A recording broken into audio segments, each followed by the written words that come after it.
cabello, se lo amarré en los rines. Empecé a jalar la moto hacia la laguna y ya cuando yo tenía el agua por mis rodillas, volteé la moto y ella quedó boca abajo. Y la moto encima de ella y seguí empujándola hacia la laguna. Hasta que la dejé bien al fondo, me llegaba agua al cuello. Ahí la dejé y me salí.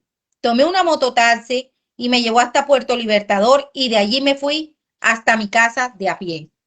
Entré a la residencia, me lavé, me cambié, luego me conseguí una moto, me fui para Nueva Esperanza y me fui nuevamente para el Puente San Pedro, donde dejé a Dilma y a la moto. Luego me fui nuevamente para Puerto Libertador y anduve normal. Yo no asimilaba lo que había hecho. Pasó todo el día del lunes, el martes, como a las 12 de la tarde, me llamó el rector del colegio donde la señora Dilma trabajaba y me preguntó que si no la había visto. Yo le dije que tenía días que no me veía con ella y ni los mensajes me contestaba. Yo le dije que llegara hasta donde yo estaba para ir a poner el denuncio de desaparición, pero ya yo había matado a la señora Dilma. Ese mismo día llegó mi hermano Alonso Manuel Montes. Él me dijo que si, ajá, ¿cómo así que Dilma estaba desaparecida? Si ella no tenía enemigos ni nada, al contrario, la comunidad la quería muchísimo. Y me dijo que me prestaba la moto para ir a ver qué estaba pasando con Edilma. Me fui nuevamente al lugar donde escondí la ropa y las pertenencias que le había quitado la señora Edilma y las empecé a pisar para que terminaran de hundir. Fui hasta el Alto de la Y, donde allá estaba, dictaba clases, y me senté con el señor Gregorio Martínez del Cabildo Indígena y me tomé un tinto y le dije que iba a averiguar y me fui suave a buscarla, haciéndome el que la buscaba. El martes 29 de abril del presente año en la noche, me fui con mi hermano Joaquín Montes, Alonso Montes y mi cuñada Nery Martínez, mi sobrino Lisnay y Wilmer, salimos a buscarla, pero yo sabía que no la íbamos a encontrar porque yo la había matado. Pasó ese martes y el miércoles. En la mañana me fui para el Puente San Pedro haciéndome el que la buscaba, porque ya yo sabía dónde estaba. Fue donde tomé la decisión y le dije a Arito que harto yo maté a la profesora Dilma. Luego llegó uno de la Guardia Indígena y me alejó de la multitud. Luego le comenté a los dos guardias indígenas, hablé con la gente del cacique porque temía por mi vida y me quería entregar. Ahí llegaron los de la Guardia Indígena y el presidente de Acción Comunal y ahí mismo les comenté dónde había echado el cuerpo de la señora Dilma. Cuando encontraron el cuerpo enseguida la Guardia Indígena me llevó para arriba, para el Alto de la Y, para la casa de Gregorio, hasta que hoy me entregaron a la autoridad. Nosotros convivimos en unión libre durante 25 años, de los cuales obtuvimos 3 hijos, que hoy en día ya son mayores de edad. La relación terminó en diciembre del 2024 porque yo la maltrataba mucho física y verbalmente. Cuando se le preguntó que manifestara qué lo llevó a tomar esa decisión, indicó, porque en el momento en que yo salí a la vía para pararla, ella me dijo que no tenía que hablar conmigo nada e iba a arrancar la moto. Y le pegué con la mano en la boca, empezó a sangrar y como no quiso hablar, me llené de rabia, de ira y tomé la decisión de quitarle la vida, como anteriormente lo relató. Asimismo se le preguntó, manifieste usted dónde obtuvo el saco que empacó la señora Dilma. La verdad, ya yo llevaba el saco y las cuerdas, porque ya yo había planeado que si llegaba el caso de la señora Dilma, no hablara conmigo, le quitaba la vida. Asimismo, su señoría, dentro de las actuaciones realizadas, se encuentra con un acta de inspección a cadáver. En esta acta de inspección a cadáver que está en el folio número 9 y sus siguientes de la carpeta denominada elementos materiales probatorios, se puede observar que fue hallado sin vida el día 30 de abril del año 2025 a la señora Edilma Rosa, con heridas hipocondrio derecho, herida tercio inferior brazo derecho, heridas tercio superior antebrazo derecho, un carpo de la mano derecha, heridas fosas ilíacas, heridas supramamarias. Todas estas heridas dejaron constancia en la inspección de levantamiento del cadáver y en el cual se le hizo fijación fotográfica al estado como se encontraba el mismo. Dentro de la fijación fotográfica realizada al cadáver, se pudo establecer que esta persona ya estaba en avanzado estado de descomposición. Y a folio número 1, su señoría, antes de realizar la conexión de la noticia 2025-00044 por desaparición forzada con la noticia 2025-00045, encontramos una denuncia en la cual el rector de la educación Corazón de María, de la institución educativa Corazón de María, manifestó el señor Orlando González que la señora Edilma Rosa Guzmán Flores, quien hace parte de la planta de docentes de la sede educativa Alto de la Y, ubicada en el municipio de San José de Uré, desde el día de ayer, es decir, el 28, la docente mencionaba no ha ido a presentar a laborar a la institución, por lo tanto la reportaba como desaparecida. Su señoría, hago mención de todas estas situaciones que también fueron corroboradas en el interrogatorio por el aquí acusado.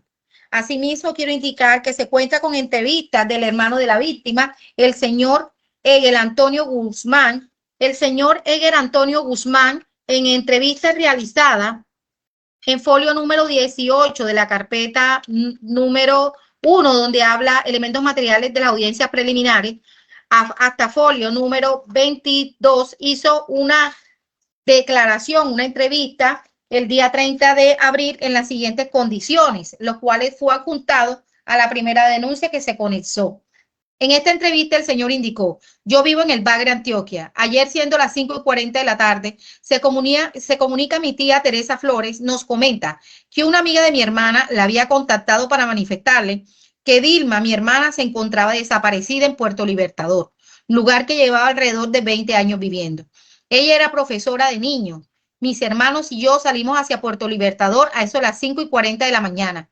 Llegamos hasta ahí siendo las 7:30 de la mañana. Al llegar, la comunidad, alrededor de 300 personas, se encontraban buscando a mi hermana Edilma. Ya no tenían moto para nosotros transportarnos. Empezamos la búsqueda leyendo las publicaciones en Facebook y en uno de los comentarios decía que había visto la motocicleta en el puente de la Quebrada, que queda ubicada para la ruta donde mi hermana Edilma trabajaba. Nos dirigimos hasta ese sitio y empezamos a buscar a mi hermana por todas esas quebradas. Es de resaltar que mi tía María Flores nos decía que ella, Dios le había dicho, le había revelado que estaba en el agua. Con quien vivía mi hermana Edilma, sola. Ella daba clases en la vereda, pero no sé cómo se llama esa vereda. Mi hermana se iba los lunes, se quedaba pernoctando en la vereda hasta el viernes y se devolvía al pueblo. Se quedaba donde una amiga que fue quien dio aviso a mi otra tía de la desaparición, pero no sé cómo se llama en Montelimia. Asimismo, manifestó que la señora Edilma no tenía ninguna relación sentimental con nadie, sino que ellas tenían conocimiento, se había separado del señor Ángel Custodio. Posteriormente se escuchó una entrevista al señor Eduardo Antonio Peñate Álvarez. El señor Eduardo Antonio Peñate Álvarez es el cacique mayor de la comunidad indígena, y a folio número 41 de ese mismo expediente, el 1 de mayo, rindió entrevista en las siguientes condiciones en las instalaciones de la UBI de Montelíbano Córdoba. Mi nombre es Eduardo Antonio Peñate Álvarez, soy cacique de la comunidad indígena en el municipio, cacique mayor del resguardo indígena Zenú del Alto San Jorge. Sobre lo de los hechos que al parecer tuvo conocimiento, indicó: estábamos buscando a la señora Dilma y nos percatamos de que Ángel Montes tenía el cuello todo arañado. Por tanto, decidimos acercarnos a él y le preguntamos que si él no sabía nada sobre el paradero de la señora Dilma, ya que ella no tenía problemas con nadie, a lo cual Ángel le respondió que lo sacaran de allí, que no lo dejaran solo, que él les decía todo lo que había sucedido y dónde se encontraba la señora Edilma. Entonces, él, junto con los integrantes de la Guardia Indígena, lo llevaron a la comunidad indígena Zenú Alto, la Y, y ahí se reunieron con Ángel y este les dijo que él había matado a la señora Edilma. Él la había esperado en el camino de Corozalito, dijo, y que la había abordado. Luego la apretó el cuello hasta que ella dejó de respirar. Entonces le preguntaron que dónde la había enterrado y el señor Ángel le respondió que no, que él no la había enterrado, que ella no estaba en Corozalito, que él había esperado hasta la noche para sacarla, que él la había metido en un costal, la había amarrado a la moto de ella y la había tirado al río San Pedro. a la altura del puente San Pedro. El cacique y los demás integrantes, al ver que esto había sucedido, decidieron ir a buscarla hasta el lugar donde les indicó. Al llegar al lugar, evidenciaron huellas y rastros de que habían arrastrado algo pesado. Entonces, hubieron personas que ingresaron al río para verificar si de verdad lo que había dicho Ángel era cierto. Luego, una de las personas que ingresó al río gritó: "La encontré, aquí está". Luego le informaron a la alcaldía y como a los 15 minutos llegó el secretario de gobierno, llegó la personera municipal, el inspector, la defensa civil. Decidieron comunicar a la policía, pero por cuestiones de orden público, ellos no pudieron dirigirse hasta el lugar para realizar el levantamiento. Por esa razón y en coordinación con las demás entidades, procedieron a sacar el cuerpo del agua de la señora Dilma. Entonces buscaron unos lazos y amarraron la moto que se encontraba sumergida en el agua. Empezaron a jalarla. Cuando la lograron sacar, es ahí que se percatan que la señora Dilma se encontraba amarrada a la parrilla de la moto. Luego, el señor Gabriel Gamadiel la desamarró y la envolvieron en un plástico de color negro, ya que se encontraba en bastante estado de descomposición. Asimismo, se cuenta con una necropsia preliminar, necropsia esta realizada por el Instituto de Medicina Legal al llegar al despacho el 2 de mayo. Indico que es una necropsia preliminar, toda vez que, de acuerdo a los hallazgos y el avanzado estado de descomposición, no se ha podido terminar la necropsia. Más sin embargo, dentro de esta preliminar que consta en el informe de necropsia número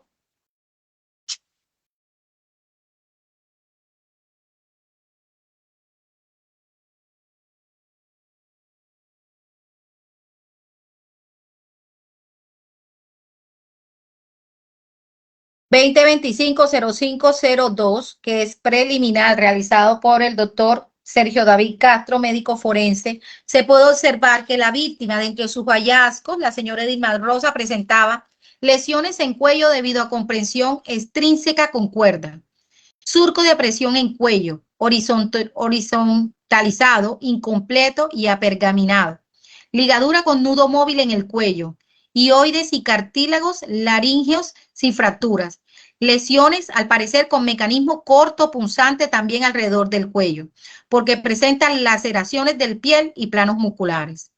En tórax, espalda y glúteos presentan laceraciones de piel y planos musculares, es decir, que la persona fue arrastrada. Heridas producidas por fauna cadavérica, peces. Esto debido a que la víctima, al parecer en varias partes del cuerpo, los peces se comieron su piel. Así también se encontraron úlceras profundas en bordes irregulares en cabeza, con reducción esquelética del 60% del cuerpo. No presentaba labios, ni ojos, ni orejas, ni nariz. Úlceras profundas de bordes irregulares en la mano derecha, con reducción esquelética, de todas las falanges y también de la cara dorsal. Úlceras profundas con bordes irregulares también en los antebrazos. En el examen exterior se documentan lesiones con mecanismo cortopunzante, es decir, que la víctima, además de ser amarrada en su cuello, también fue maltratada, al parecer con mecanismo cortopunzante, porque las heridas al lado del surco de la presión del cuello están con ese tipo de lesiones. También se observó que la cuerda tenía un nudo móvil y se encontraba ajustado al cuello y que las lesiones se correlacionan a la estructura física de la cuerda. En el contexto forense, indica este médico forense, al arrojar un cadáver en el agua busca dificultad de impedir su identificación y ocultar evidencias. Se realiza examen sexológico tomando muestras de frotis vaginal y anal para ser enviadas al laboratorio de biología, el cual se encuentra limitado por el estado de descomposición del cadáver y el estar sumergido en el agua. La conclusión final es causa básica de muerte, asfixia mecánica por estrangulamiento, la manera de la muerte, homicidio, y no se descarta también el uso de armas cortopunzantes, además de estrangularla. Pero además de estos elementos materiales probatorios, la Fiscalía General de la Nación cuenta con dos declaraciones de los hijos de la víctima y hago énfasis a la declaración del joven Ángel. El señor Ángel es hijo de la víctima y del imputado, y el día 1 de mayo del año 2025 rendió su declaración sobre los hechos indicando lo anterior.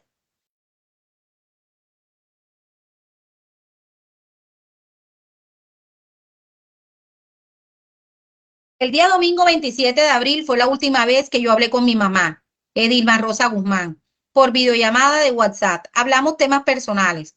Transcurrió normal el día lunes, me llaman para una entrevista de trabajo y de inmediato le envío el mensaje a ella por WhatsApp al número 314-506-9571 a las 9:21 de la mañana. Pero veo que no le llegan los mensajes. Entonces yo también le marco por llamada normal 2 veces, pero desvían la llamada y a la tercera vez cuelga. Yo me voy para la universidad a seguir con mis actividades normales.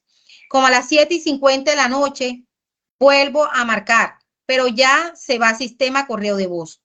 Yo le digo a mi hermano Brian de Jesús Montes Guzmán lo que está pasando con mi mamá y él me dice que papi había enviado un audio el día domingo en el cual le dice que la gente de Puerto Libertador se estaba desapareciendo.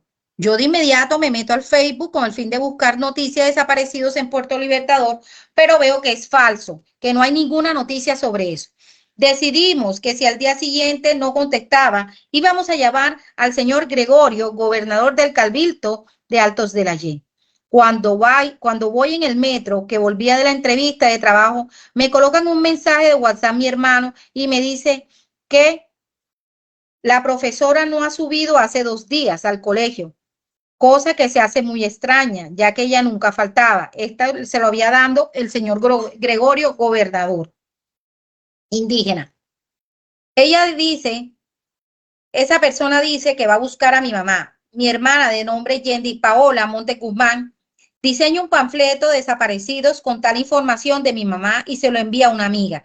Y ella lo envía a un grupo que se llama Si no sabe, yo le digo, una página de WhatsApp de Puerto Libertador. Mi hermana se vino para Puerto Libertador y yo al día siguiente, como a las 7 de la mañana, me alisto y salgo a Puerto Libertador en el bus de las 8:30 m.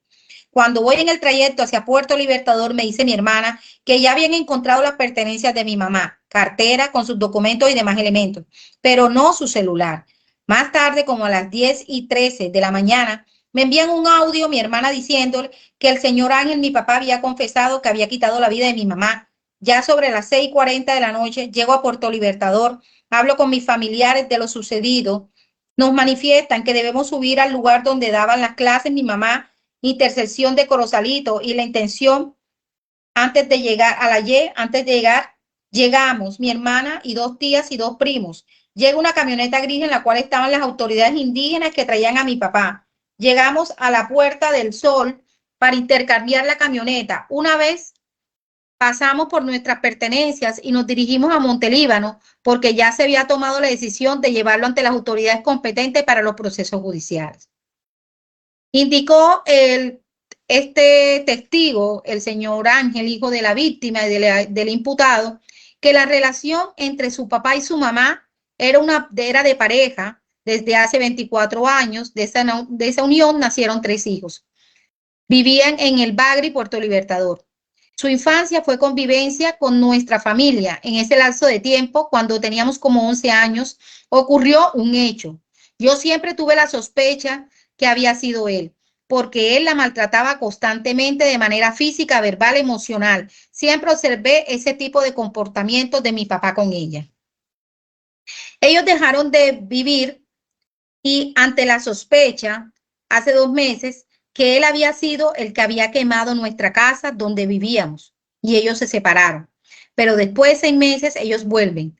Él en un tiempo estuvo bien, pero él siguió en la misma actitud, agrediendo a mi mamá. También tomaba mucho y era muy grosero con nosotros. Ya después, durante mucho tiempo, ellos convivían, pero no eran pareja, o sea, no eran ni marido con mujer. Ya en enero de este año 2025, ella toma la decisión de separarse del todo y él siempre nos decía durante ese tiempo que le ayudaran a volver con ella, que antes de su cumpleaños él ya tenía que volver con él. Asimismo, indica que su padre, ellos tenían una casa en común que habían conseguido durante su relación, pero cuando se separaron del todo, él comenzó a amenazarla con quitarle la casa y también le decía que supuestamente él había conseguido el trabajo de ella en el colegio y llegaron a un acuerdo donde ella le dio 30 millones de pesos por la casa. De eso tienen soporte, con el fin de dejar esa relación. Mi mamá le dijo, te doy 30 millones, pero nos separamos. Pero mi papá seguía el acoso y a cada rato buscaba la manera de molestar a mi mamá. Asimismo, indicó que su mamá Edilma nunca lo denunció, pero sus hermanos y él siempre vivimos esas agresiones. Le pegaba, le decía malas palabras. Una vez le colocó un machete en el cuello, llegaba borracho y le pegaba. Mejor dicho, hizo mucho daño a ella, mi mamá. Nunca lo denunció por el miedo que ella le tenía y todo lo que tocó vivir. Su señoría, además de esto, he remitido elementos materiales probatorios que se tratan de dos declaraciones que fueron tomadas en las instalaciones de la UBI con fecha 5 de mayo del año 2025, en las cuales se escuchó en entrevista el otro hijo de la víctima y del imputado, el señor Brian. El señor Brian tiene 23 años de edad, 22 años de edad y es hijo del señor Ángel y de la señora Edilma. Con relación a su madre y el señor Ángel indicó, ellos estaban divorciados, o sea, nunca se casaron, vivían juntos como marido y mujer todo el tiempo. Siempre fue muy malísimo con mi mamá, o sea, una total caca. Los maltratos, los daños psicológicos, los insultos, venía borracho, le pegaba a mi mamá. Bueno, ya últimamente porque estábamos nosotros ya grandes, pero lo intentaba, la empujaba, de vez en cuando nos dejaba afuera de la casa. Nosotros también veíamos eso, esto era horrible. Me acuerdo que una vez venía, creo que mi mamá estaba en la iglesia, imagínense, venía de la iglesia y el borracho venía y decía que mi mamá al parecer se comía con otros hombres, decía él. Y mi mamá venía de la iglesia. ¿Qué hizo mi papá? Nos cerró la puerta y no nos dejaba entrar. La miraba feo y mi mamá siempre decía que eso no era así. En el pueblo saben cómo era mi mamá. Mi mamá era buena, mi mamá era un ángel. Siempre él le decía cosas feas, le decía perra, hija de puta, que no sé qué, que malparida, que te comes con los demás. Y ella siempre venía de la iglesia y a veces iba con nosotros y también le decía eso delante de nosotros. Me acuerdo que esa vez estando presente, a él no le importó que estábamos nosotros y siempre le decía lo mismo.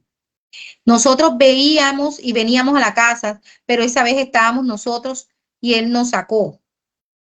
Siempre estábamos con miedo adentro porque él estaba borracho. Y en el momento él tenía cosas ilegales en la casa. Él tenía unas pistolas y recuerdo que una vez se la sacó en el sofá. Me acuerdo que sacó en el sofá la pistola para asustarnos y entonces nosotros vimos eso. Eso fue en la casa, eso fue en el 2024 y 2023. Esa vez nos dejó fuera de la casa. Entonces no sé que mi mamá no alcanzó a llegar porque nosotros le estamos diciendo, no vengas, este señor tiene unas pistolas acá y está acá insultando. Y bueno, mi mamá como que se logró llegar a la esquina y lo vio ahí y dijo, yo no voy para allá y se devolvió. Mi padre no tenía permiso para el uso de armas y él las vendía. En una ocasión, como que las estaba vendiendo esas armas de fuego y este señor mucho antes también veía que vendía revólver porque esto lo tenía. Yo pensaba que esa arma la tenía porque sí. Luego me enteré que una vez le pegó a mi mamá con el revólver en el cuello. También se escuchó en declaración jurada al rector de la institución educativa que colocó en conocimiento los hechos de la desaparición de la profesora Edilma Rosa y a folio en el segundo expediente usted podrá observar la declaración jurada tomada el día de hoy donde hace mención el señor Orlando Antonio González Verona de las siguientes consultas. ¿Cuál era su relación laboral personal con la profesora desaparecida? Yo con ella solamente era laboral, era su jefe inmediato en la institución. Manifestó que la última vez que tuve contacto presencial fue el 15 de abril en la jornada laboral y en la noche de ese mismo día la saludé en Puerto Libertador. Se iba a subir al bus que la llevaría a Medellín, donde su hija. Ella me contó que estaba en proceso de separación, pero que nunca me contó algo a fondo. Nunca recibí una queja de la profesora y tampoco supe nada de su relación íntima. Cuando tuve conocimiento de la desaparición, yo tuve conocimiento de esto el día martes 29 de abril. En mis visitas a la sede Alto de la Y me encuentro que la profesora Edilma no se había presentado a trabajar el día lunes ni el día martes. Le pregunto al señor Gregorio, quien es el que vive al lado de la escuela, si tenía conocimiento del por qué la profe no se había presentado a trabajar. El señor Ángel Custodio lo conozco desde hace muchos años, pero hace un año lo conozco más por su relación con la señora Edilma. Luego de la desaparición, me comuniqué con el señor Ángel Custodio y le dije, me comuniqué con él el 29 de abril, más exactamente a las 1:03 p.m., lo llamé y me contestó. La llamada demoró un minuto donde le pregunté si sabía de la señora Edilma Guzmán y su respuesta fue que hace 3 meses que no sabía nada de la señora. También me dijo que me acercara donde él para interponer una denuncia por su desaparición, pero no me le hice caso de llegar hasta allá. La señora Edilma no tenía conflictos con nadie. La señora Edilma era excelente docente, entregada a su labor. La señora Edilma nunca participó en decisiones que la afectaran. Nuestra comunidad y nuestra comunicación laboral era muy buena. El señor también dijo que ni tampoco la trasladó ni le cambió sus funciones. Ella siempre se destacó por su buen servicio. Estuvo el día 29 en sede Salto de la Y a eso de las 12 del día en el plantel educativo y es cuando me informan que ella no se había presentado. Además indica que ese día, cuando me comentaron que el 18 y el 29 de abril no se había presentado, eso me dio motivos para llegar hasta su casa en Puerto Libertador para saber las razones de por qué no se había presentado. No se presentó ningún incidente, ningún inconveniente, ni estando en el colegio, ella no era objeto de amenazas. Yo mismo fui hasta la fiscalía, yo mismo llego a la escuela y no había ido a trabajar 2 días. Fui hasta su casa y me dicen que no había llegado. Fue que fui a la fiscalía. Yo lo que hice fue interponer una denuncia por desaparición. Estuve en la estación de policía de Puerto Libertador, pero como están en la situación con la institución, me pidieron que me acercara hasta la fiscalía. Yo me comuniqué con el gobernador por la ausencia de la profesora, el señor Gregorio. La profesora no tenía conflictos con nadie. Asimismo, nunca dio a conocer ningún problema personal a nosotros, los del plantel. Después de la denuncia, no he ido más ninguna institución hasta ahora que ustedes me llaman a esta entrevista. Además le pregunta, ¿estaría usted dispuesto a entregar documentación, correos o cámaras de seguridad del plantel? Y digo, sí, claro, estoy dispuesto a aportar todo lo indispensable para el esclarecimiento del caso de la profesora. En cualquier cosa que necesiten, estoy presto a colaborarles, a aportarles cualquier prueba que sea necesaria. No contamos con cámaras de seguridad, pero sí tengo en mi poder 3 videos que fueron aportados por el propietario del parqueadero donde la señora Edilma Guzmán dejaba parqueada su motocicleta y se logra observar que la señora Edilma saca su motocicleta el 28 de abril a eso de las 6:09 de la mañana. Diría yo que en ese momento se dirigía hacia la sede donde laboraba, ya que la entrada del plantel es a las 7:45. Al ver estos videos, me generaron desconfianza y decido interponer la denuncia formal ante la fiscalía. Les voy a hacer entrega inmediata de un CD de estos videos. No tengo conocimiento de que el señor Ángel, por noticias, escucho que al parecer se entregó, indicó y confesó que le había quitado la vida a la profesora Edilma. Su señoría, con estos elementos materiales probatorios, este acervo probatorio con lo que cuenta la fiscalía, son para efectos de sustentar la medida de aseguramiento intramural en establecimientos de reclusión. Ahora, su señoría, aportados estos elementos materiales probatorios en esta instancia de la audiencia, la Fiscalía General de la Nación da lectura al artículo 308 del Código de Procedimiento Penal. Y esto, su señoría, para indicarle por qué es necesaria la medida de aseguramiento en contra del señor Ángel Custodio. Y para ello, su señoría, quiero indicarle que en este artículo, el artículo 308, se hace mención a unos requisitos subjetivos en los cuales la Fiscalía General de la Nación debe, para efectos de sustentar la medida de aseguramiento, debe acreditar que se cumple con algunos de estos requisitos. Pues bien, su señoría, quiero indicarle que para la fiscalía es clara que de acuerdo con los elementos que vinculan al señor imputado, como interrogatorio, testimonio de sus hijos, testimonio del rector, testimonio del cacique mayor, levantamiento del cadáver, evidencias técnicas científicas como son la valoración médico-legal preliminar, donde se establece la causa de la muerte por asfixia, y que se encontraban lesiones, al parecer con arma cortopunzante, compatibles a la violencia de género. La Fiscalía considera que este tipo de evidencias técnicas enunciadas ahora preliminarmente por medicina legal son típicamente asociadas con la violencia basada en género, lo que sustenta la agravación del feminicidio. Este hecho evidencia la extrema gravedad del delito y justifica la necesidad de una medida idónea, severa, proporcional, como es la detención preventiva para proteger la comunidad y evitar esta reiteración delictiva. Existen elementos con los cuales la Fiscalía puede configurar la desaparición forzada, su señoría, como son la denuncia de desaparición presentada por el señor rector del colegio. También esa declaración de parte del cacique mayor donde dice, fuimos a buscarla con un grupo de muchas personas.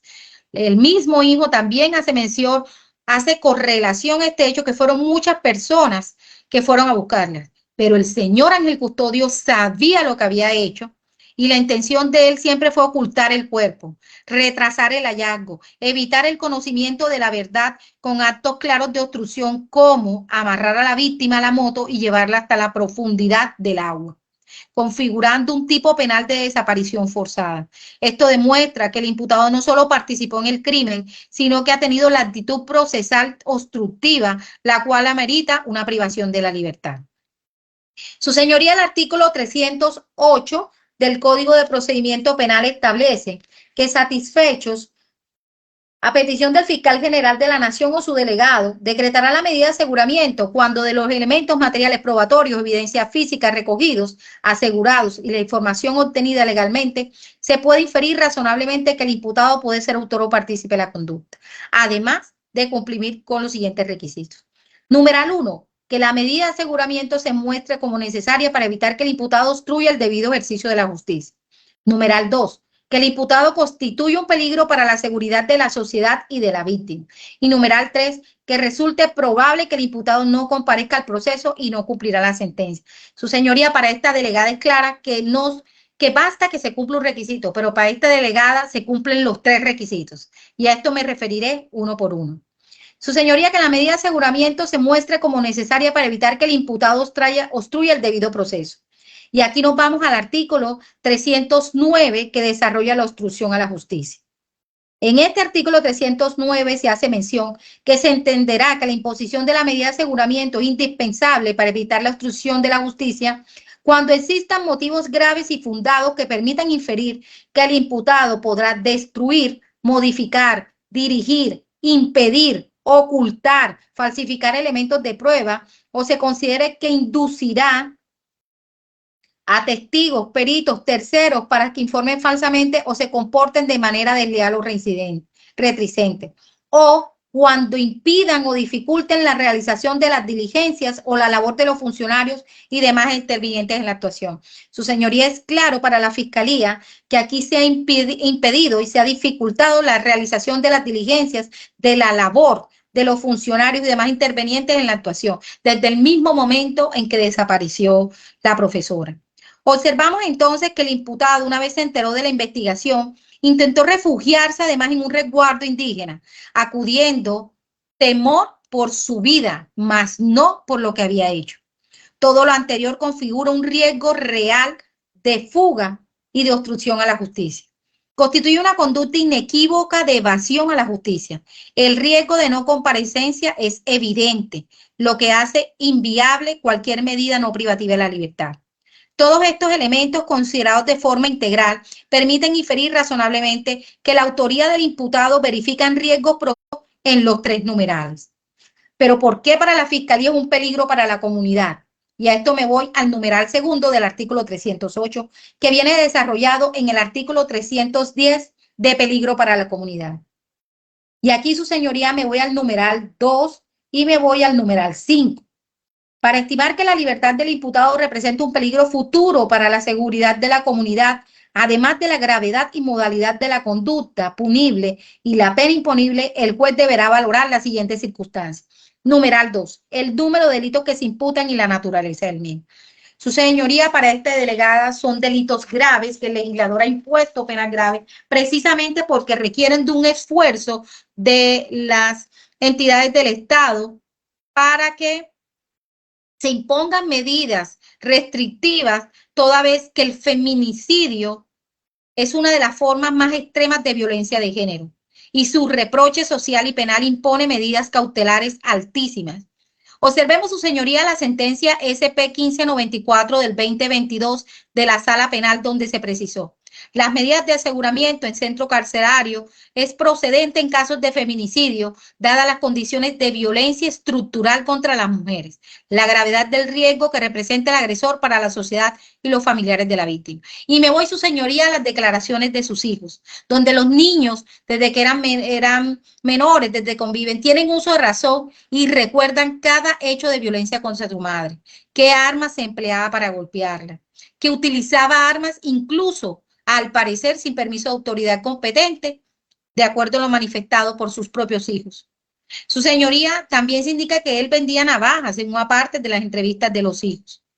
Entonces, para la Corte es claro y hace un llamado también a la desaparición forzada en sentencia 209 del 2007, indicando: la desaparición forzada implica una agresión directa contra el derecho a la libertad personal, a la vida, a la dignidad humana, al acceso a la justicia, constituyendo una amenaza grave a la comunidad en conjunto. Conforme a lo anterior, su señoría, para esta delegada es claro que estos dos delitos que se imputan en la naturaleza de los mismos merecen una medida de aseguramiento restrictiva a la libertad para el imputado. Ahora bien, cuando se utilicen armas de fuego, armas convencionales, armas hechizas, artesanales, armas, elementos, dispositivos menos letales, armas blancas definidas en el presente ley, numeral quinto del artículo 310. Si bien es cierto, no se ha incautado un arma blanca, no es menos cierto que los bordes y las heridas en el cerco del cuello, que es un elemento que se emplea para ahorcar a personas, y las heridas alrededor del cuello denotan, al parecer, también el uso de armas cortopunzantes. Entonces, su señoría, al parecer, por los elementos materiales probatorios ofertados, el imputado empleó no solo arma cortopunzante, sino un elemento que él sabía que si lo empleaba en el cuello de la víctima, la podría estrangular, y por eso murió por asfixia. Su señoría, pero también es probable, de acuerdo con numeral tercero, artículo 308, que el imputado no comparecerá al proceso y que no cumplirá la sentencia. Y para esto nos vamos al artículo 312 del Código de Procedimiento Penal, que habla de la no comparecencia. Y aquí nos indica: para decidir acerca de la eventual no comparecencia del imputado, se tendrá en cuenta en especial la gravedad y modalidad de la conducta y la pena impunible. Y para esto nos dice, además de los siguientes factores, nos vamos para el numeral segundo: la gravedad del daño causado y la actitud del imputado asumido frente a él. Su señoría, para esta delegada es claro que el imputado representa un riesgo para la obstrucción, para la no comparecencia a la justicia, ya que omitió información esencial sobre el paradero de la víctima, mintió sobre dónde estaba ella, llamó a sus hijos dándole indicios de que iba a desaparecer. Asimismo, existen evidencias de que intentó alterar el curso de la investigación ocultando, desnudando y ocultando las prendas de vestir que tenía la víctima. A lo anterior se suma que se cumplen todos los requisitos constitucionales y legales, su señoría, para imponer la medida más restrictiva de la libertad por la gravosa que fue esta conducta que conmocionó a un pueblo, una región, inclusive con toda probabilidad a futuro. Aquí, su señoría, se cumplen los 3 requisitos y por eso lo he sustentado en debida forma. Se ha evidenciado que además de estos actos, el ocultamiento del cuerpo, la manipulación de la escena, el tomar un costal, meter una persona muerta en un costal, constituyen un riesgo actual de inferencia, de interferencia en la actividad probatoria que desarrolla la Fiscalía. Y es indispensable que las medidas se den para proteger el adecuado proceso, el desarrollo del proceso. Su señoría, para esta delegada, se cumplen los 3 requisitos que he dicho anteriormente. Ahora bien, su señoría, el artículo 313, que nos habla de ese requisito objetivo cuando dice la procedencia de la detención preventiva, satisfechos los requisitos del artículo 308, procederá a la detención preventiva en establecimiento carcelario y se dice el numeral segundo en los delitos investigables de oficio cuando el mínimo de la pena prevista sea o exceda 4 años. Si partimos del feminicidio agravado, que parte de 500 meses de prisión, podemos indicar que se cumple este requisito objetivo y por lo tanto, su señoría, para esta delegada es procedente también toda vez que la pena mínima parte de 41 años de prisión más otro tanto por el delito de desaparición forzada. Su señoría, además de agotado este requisito, el parágrafo segundo del artículo 308 nos indica que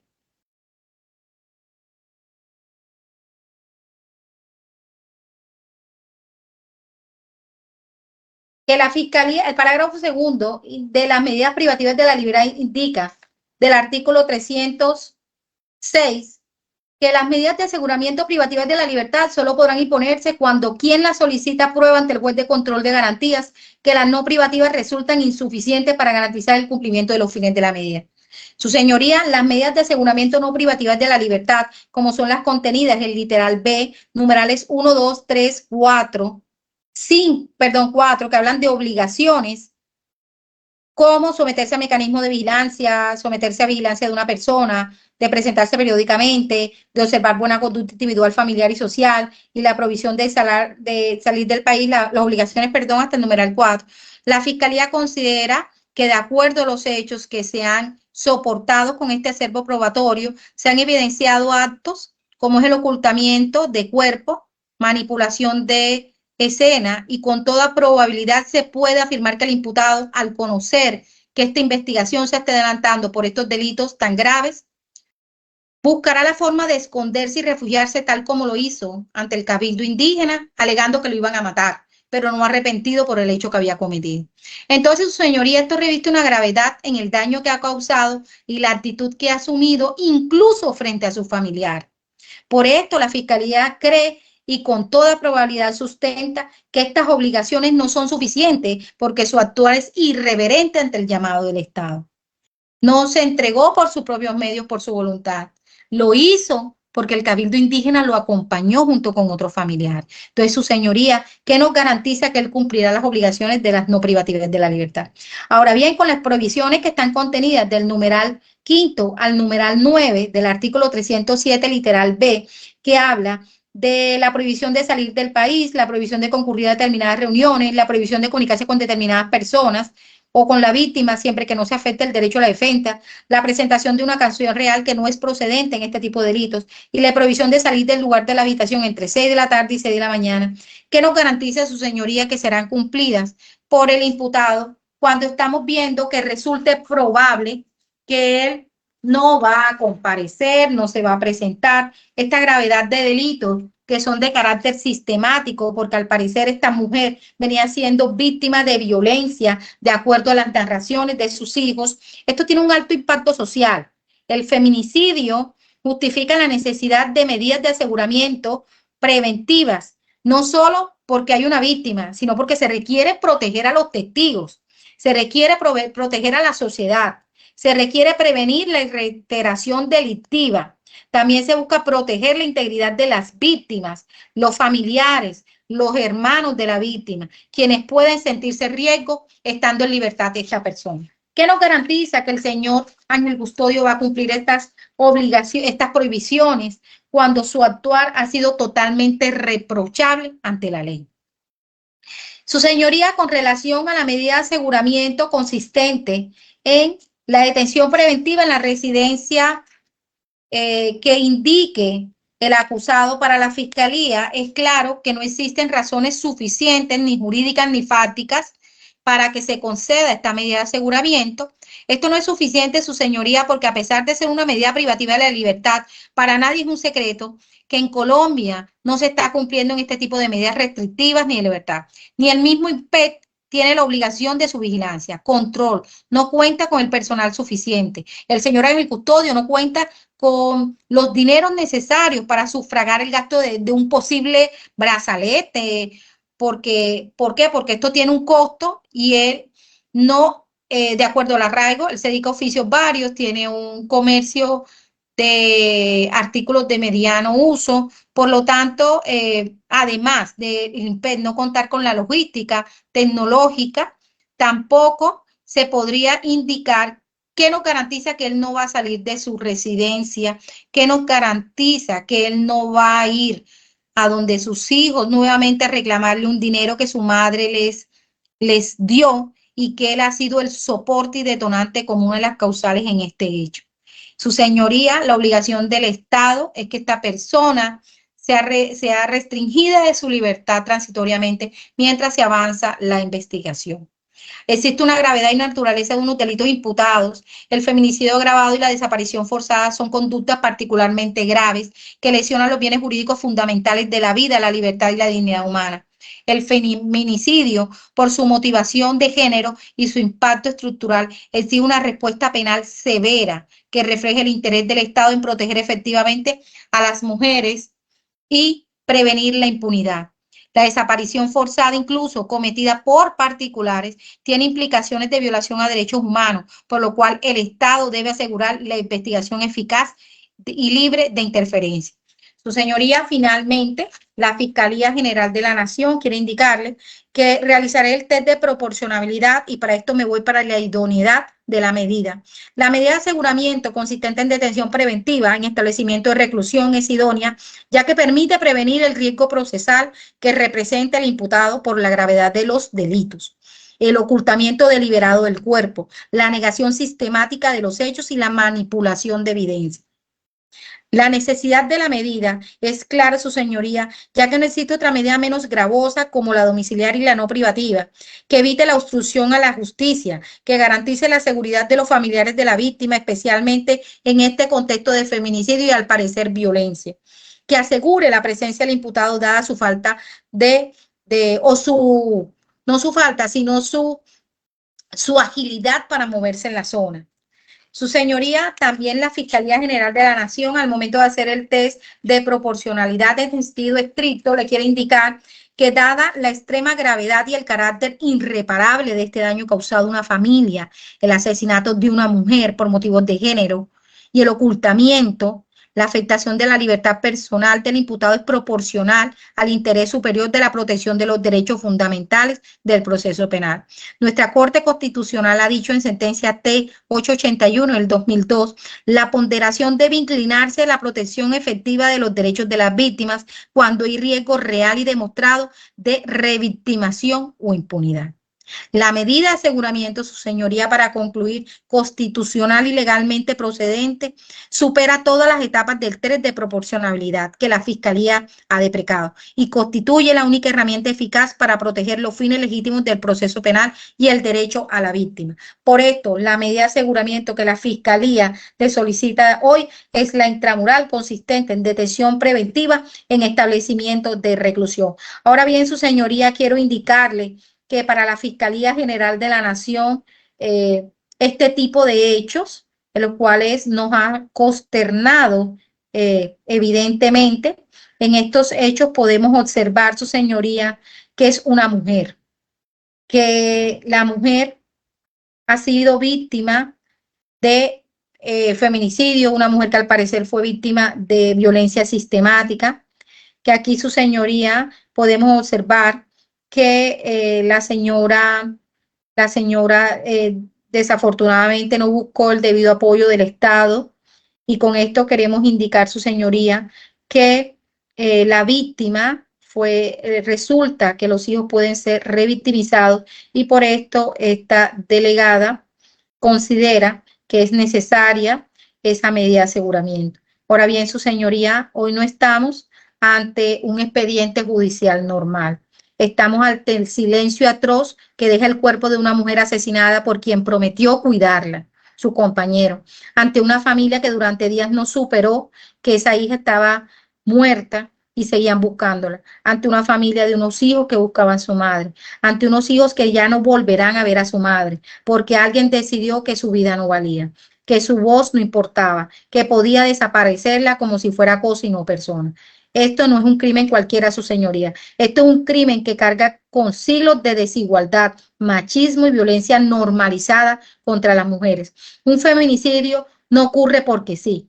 Ocurre cuando el Estado, la sociedad y el sistema de justicia no reacciona a tiempo. Y ocurre cuando quien agrede siente que no pasará nada, que puede ocultar el cuerpo, que puede borrar unas huellas, que puede esconder un cuerpo y amarrarlo a una moto, como si la justicia no tuviera memoria. La desaparición forzada de una mujer por su compañero es un acto de dominación, una forma de extender el control más allá de la vida, de castigarle incluso estando muerta. Es un mensaje para todas. Si no eres para mí, no serás para nadie. Su señoría, corro traslado de elementos materiales probatorios que cuenta la fiscalía para que usted decida sobre la petición que se ha invocado. Muchas gracias, y lo cual he hecho llegar al despacho y lo cual fue corroborado que se recibieron.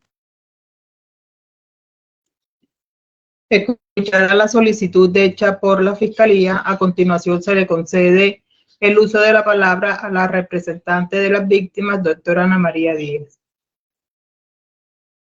Gracias, su señoría. Permítame un momento porque me parece que se escucha un zumbido.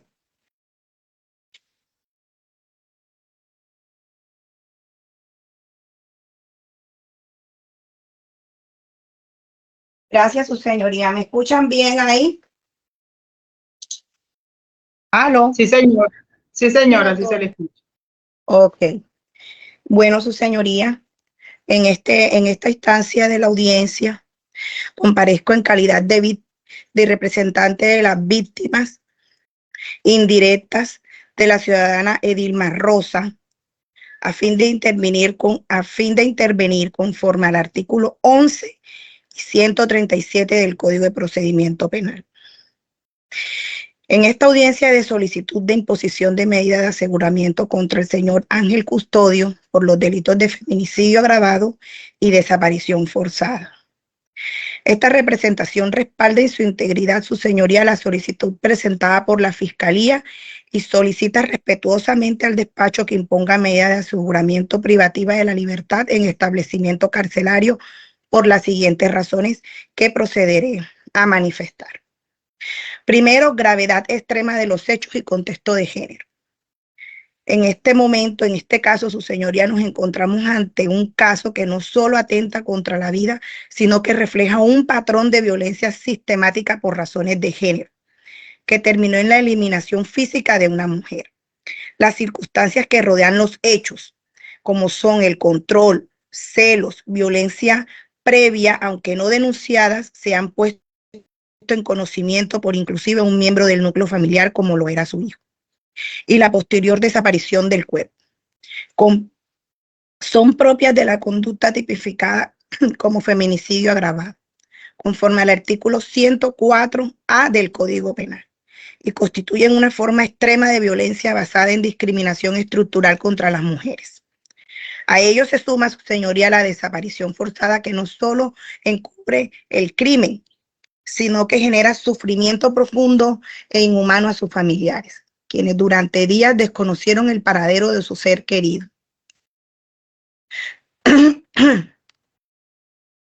Permítame un momento, señoría, que se me va la voz. Estoy un poquito afectada con eso que leyó la doctora. Que no solo encubre el crimen, sino que genera sufrimiento profundo e inhumano en sus familiares, su señoría, quienes durante días desconocieron el paradero de su ser querido. Esta conducta ha sido calificada por la jurisprudencia de la Corte Interamericana como una forma de tortura psicológica. Segundo, su señoría, la protección de las víctimas indirectas de la comunidad. La Corte Constitucional ha reiterado que la protección de las víctimas indirectas forma parte esencial de los fines de la medida de aseguramiento, En este caso, los familiares viven con temor fundado de represalias, especialmente tras las amenazas sufridas por testigos claves. Además, en una sociedad sacudida por la violencia contra las mujeres. Es deber del Estado enviar un mensaje claro de no tolerancia, conforme a las obligaciones internacionales suscritas en la CEDAW, terminada en W, que son siglas en inglés, que significa la Convención sobre la Eliminación de todas las formas de discriminación sobre la mujer, y la Convención de Belém do Pará, que es la Convención Interamericana para prevenir, sancionar y erradicar la violencia contra la mujer, la cual es un tratado internacional que establece la violencia contra la mujer como una violación de los derechos humanos. Tercero, su señoría, el enfoque diferencial y protección reforzada. La jurisprudencia nacional e internacional exige a las autoridades judiciales aplicar un enfoque de género y diferencial en casos de violencia contra la mujer. Negar la medida intramural o sustituirla por una menos severa podría constituir una revictimización institucional al minimizar la gravedad de los hechos y poner en riesgo la integridad y dignidad de las personas. Sumado a ello, su señoría, quiero traer a colación 3 sentencias de la Corte Constitucional, las cuales tocan distintos temas en relación a la medida que se va a decidir con posterioridad. Tenemos la sentencia C-209 de 2007 de la Corte Constitucional, donde su tema son fines de la medida de aseguramiento. Y el resumen de esta sentencia es el siguiente. La Corte estableció que la medida de aseguramiento no es una sanción anticipada, pero sí puede ser necesaria cuando hay riesgos de fuga, obstrucción a la justicia o peligro para la vida o la sociedad. Y su aplicación se justifica la necesidad de la detención intramural cuando existen indicios de obstrucción, amenazas y gravedad del delito. También tenemos la sentencia C-452 del 2022 de la Corte Constitucional, donde su tema es el enfoque de género en la administración de justicia. Y en esta su resumen es donde el juez debe aplicar un enfoque diferenciado en los casos de violencia basado en género para garantizar una protección reforzada a las mujeres y sus familiares. Su aplicación obliga a tener en cuenta la especial vulnerabilidad de las víctimas indirectas y el impacto estructural del feminicidio. La tercera sentencia es la sentencia SP-1225 del 2020, también de la Corte Suprema de Justicia, donde el tema es el feminicidio y la medida de aseguramiento. Y como resumen, la Corte reiteró que en los casos de feminicidio, dada su gravedad y naturaleza, procede la medida de aseguramiento en centro carcelario por riesgo de fuga y necesidad de protección. Y su aplicación apoya la postura de que la detención domiciliaria no es idónea ni proporcional frente a este tipo de delitos. Por eso, señor juez, su despacho no solo está llamado a decidir sobre una medida jurídica, está llamado a proteger la vida futura de otras mujeres. Hoy le pido a su señoría en nombre de todas que imponga una medida de aseguramiento en establecimiento carcelario, porque quien ha demostrado esta capacidad de violencia, este desprecio por la vida, esta frialdad para desaparecer a una mujer, no puede enfrentar su proceso en libertad, porque la justicia también debe tener rostro, como lo manifestó nuestra delegada de la Fiscalía General de la Nación. Debe tener memoria y debe tener dignidad. Apoyo su postura, señora fiscal. Por todo lo anterior, le solicito con todo respeto, pero con firmeza a su señoría, que se imponga una medida de aseguramiento intramural, por ser la única medida proporcional, necesaria y adecuada para este caso. Garantizar los fines constitucionales del proceso penal, proteger a las víctimas y reafirmar el compromiso del Estado frente a la violencia feminicida, su señoría. Estos son mis argumentos. Muchas gracias. A continuación, se le concede el uso de la palabra al apoderado del señor Brian Montes, doctor Willington Tello. Muchas gracias, su señoría. Cordial salud para los asistentes en esa audiencia virtual.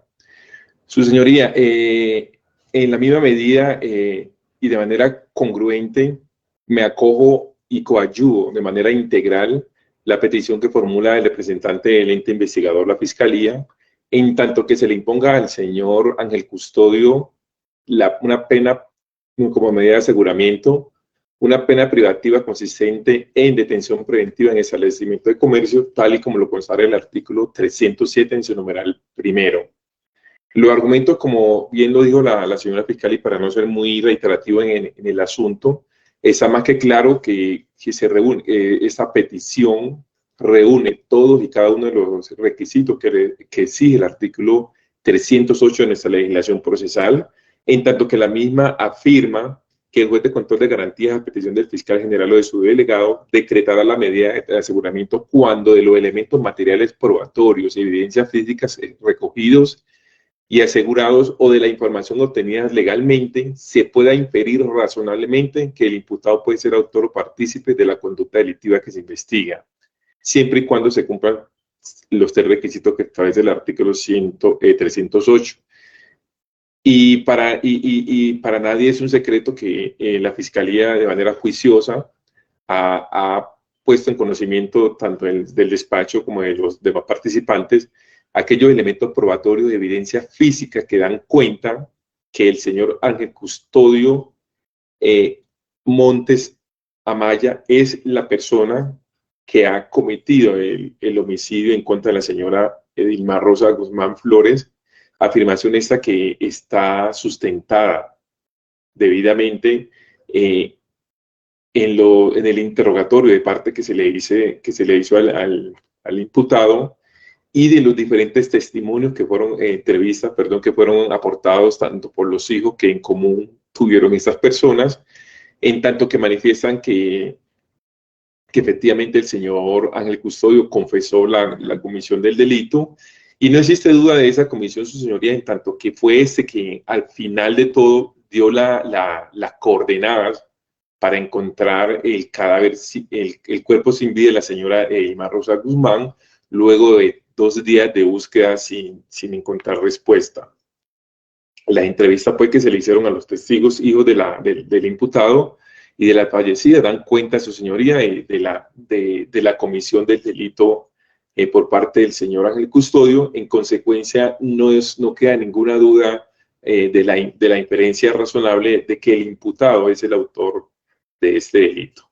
Si bien es cierto, el mismo artículo 308 trae 3 elementos que deben ser tenidos en cuenta al momento de tomar la medida, como es que la medida de aseguramiento se demuestre como necesaria para evitar que el imputado obstruya el debido ejercicio de la justicia. Tenemos que esta medida privativa de la libertad es la medida necesaria para que la Fiscalía y los demás entes que coadyuvan esta investigación puedan llegar al fin y demostrar razonablemente la culpabilidad del señor Ángel Custodio.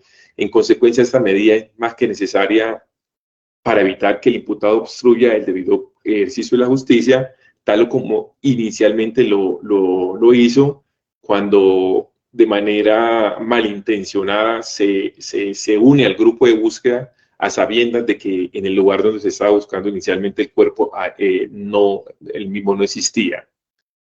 Como el segundo requisito del artículo 308, que habla de que el imputado constituye un peligro para la seguridad de la sociedad, tenemos, su señoría, que no es en vano que nuestro sistema judicial o nuestros congresistas se hayan dedicado a expedir la ley 1761, que es exclusiva para el tema del feminicidio, dada la multiplicidad de hechos violentos que se constituyen en contra de la mujer que, por cierto, está reconocida como una persona, como personas que por su capacidad o por su género no tienen la misma posibilidad de defenderse frente a una agresión. Y es por eso que la ley 1761 del 2015 trae como el objeto principal de esa ley. ¿Por qué se hace la ley 1761? Porque tiene como objeto de tipificar el feminicidio como un delito autónomo para garantizar la investigación y sanción de las violencias contra las mujeres por motivos de género y discriminación, así como prevenir y erradicar dichas violencias y adoptar estrategias de sensibilización ante la sociedad colombiana, en orden de garantizar el acceso de las mujeres a una vida libre de violencias que favorezca su desarrollo integral y su bienestar, de acuerdo con los principios de igualdad y no discriminación.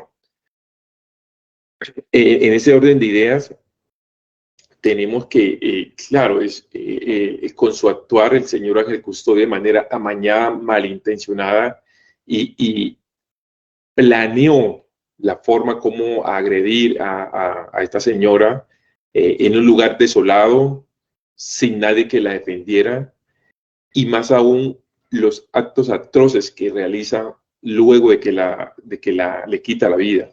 Su señoría, esto es una situación que es de alta peligrosidad para la seguridad y de la sociedad.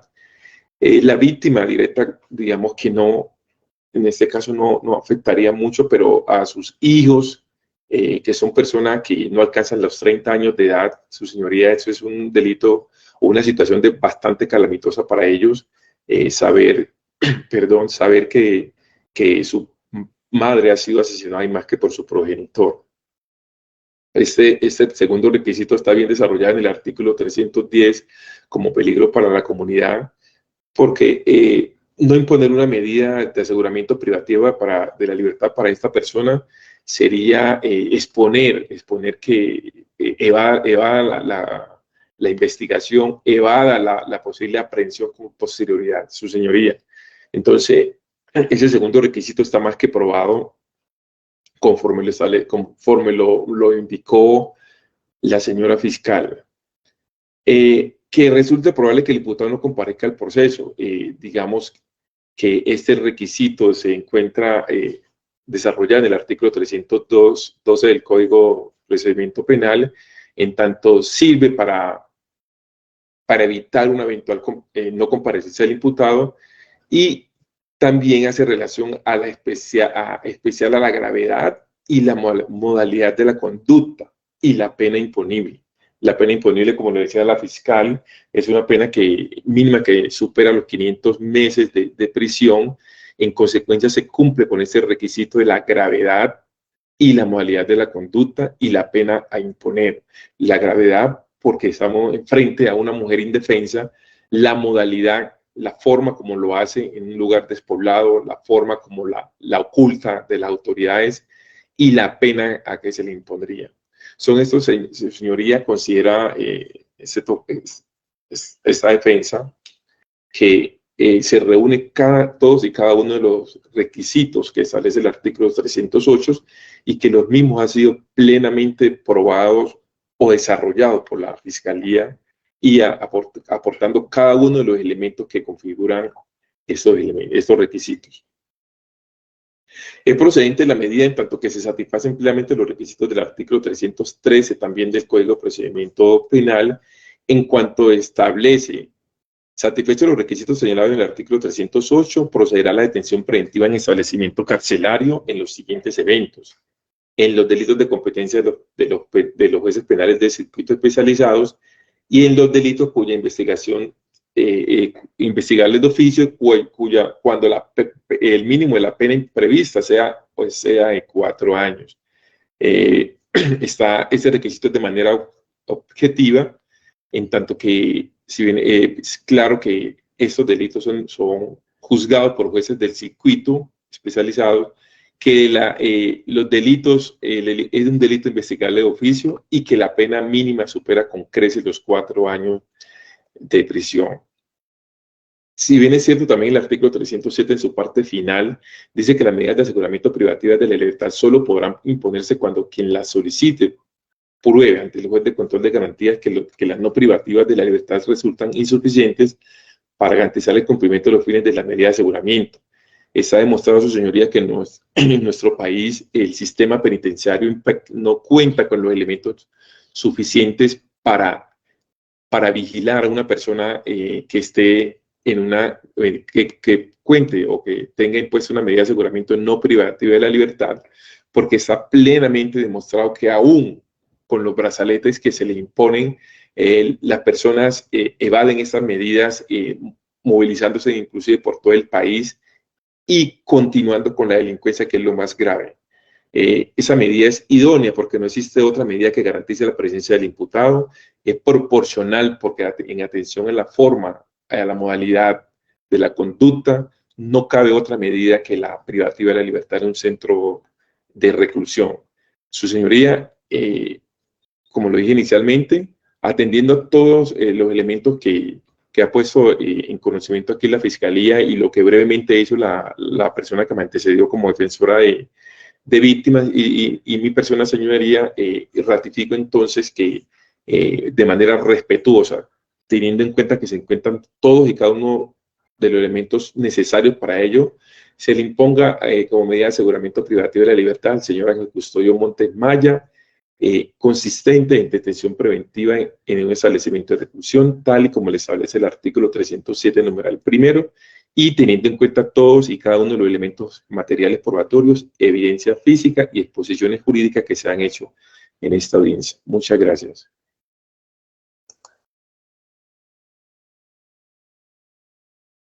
Escuchado entonces concedido el uso de la palabra a los representantes de las víctimas, se le concede a continuación el uso de la palabra a la defensa.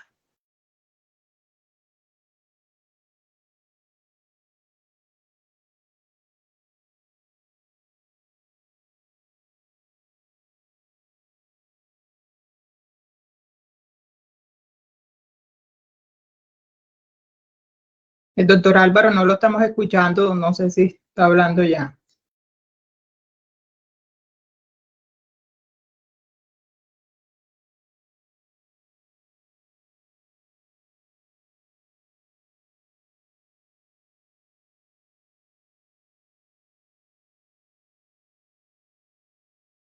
No, no se le escucha.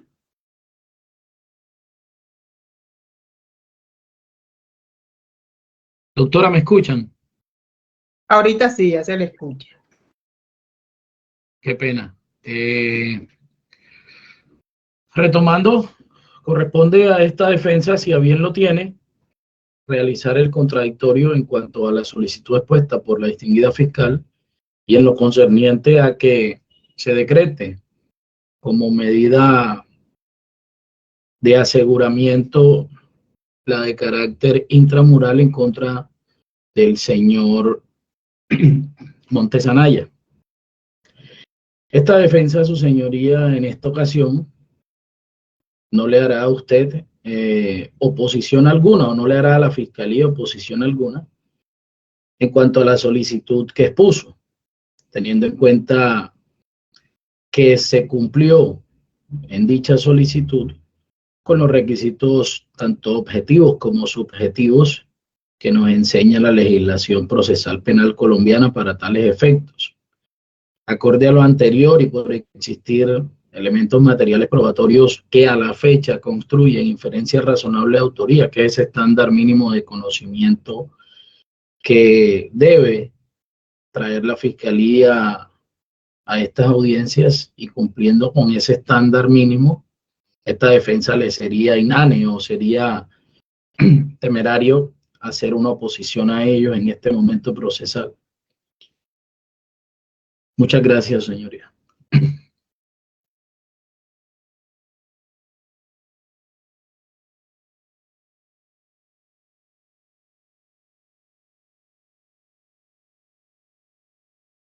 Teniendo en cuenta entonces lo manifestado por la defensa, el despacho para entrar a resolver la solicitud de medida de aseguramiento suspenderá la diligencia para continuarla el día de mañana, 6 de mayo, a las 4 de la tarde. Los intervinientes, por favor, si tienen algún inconveniente.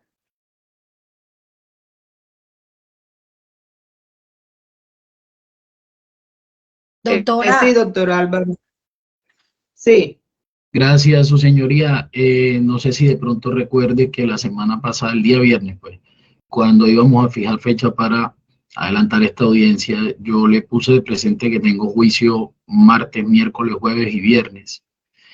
Ay, sí, doctor, qué pena, pensé que era desde el miércoles, Sí, por eso. No, de todas maneras, Doc, teniendo en cuenta, y no sé si estoy equivocado, usted dijo 4 de la tarde. Sí. Sí, hagamos algo, yo hago Sí, el 4 esfuerzo. de la tarde. Sí, yo hago el esfuerzo y Doctora, qué pena. Sí, doctora. Yo mañana tengo a las 9, tengo todo el día en audiencia. A las 3 tengo una concentrada.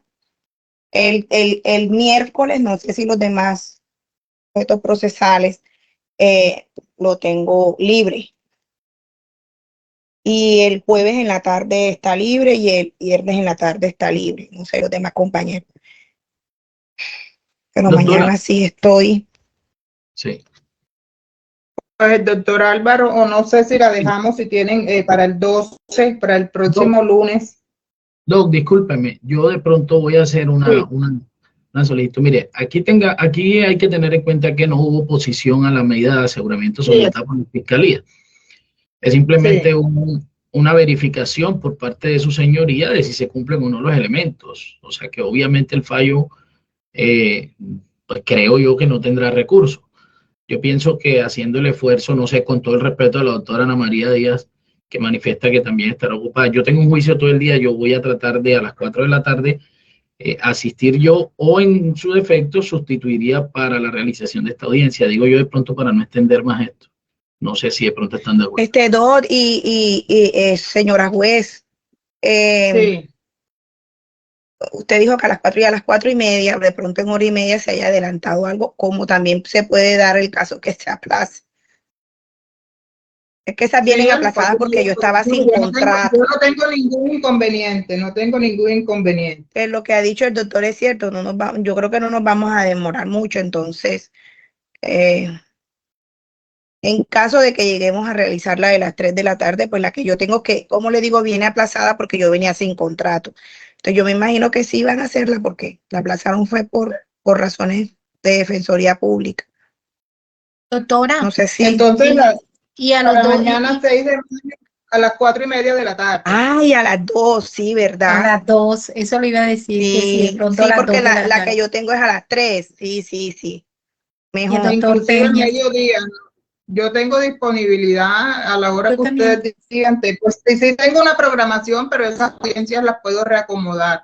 Doctora, yo tengo una continuación de una audiencia preliminar de medida de aseguramiento a las 10 de la mañana, pero de resto no tengo más nada. Entonces a las 2 de la tarde. No, lo que pasa es que Claro. yo a las 2, lo que pasa es que yo a las 2 no puedo porque yo tengo juicio todo el día de las 9 de la mañana. Sí, Y usted claro, sabe que juicio. si retomamos siempre a las 2, yo podría arriesgarme a decirles que a las 4 me presento y si no me presento yo, sustituyo. Pero a las 4 de la tarde, porque Bueno, obviamente a las 4. Bueno, doctora, a las 4 estaré A las pendiente. 4 no nos vamos a.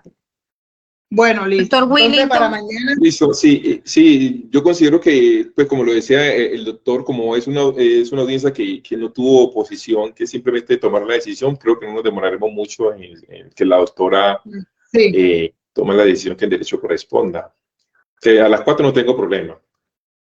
Listo. Entonces para mañana 6 de mayo a las 4 de la tarde.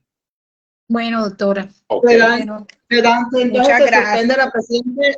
se suspende la presente audiencia siendo las 4:50 de la tarde. Gracias a todos por conectarse, que tengan una feliz noche. Doctora, bueno, una preguntita antes doctora. de que se vaya. ¿El link será el mismo o enviarán uno nuevo? No se lo envían. Ah, perfecto. muchas gracias, Feliz permiso. tarde para todos, que Dios les bendiga.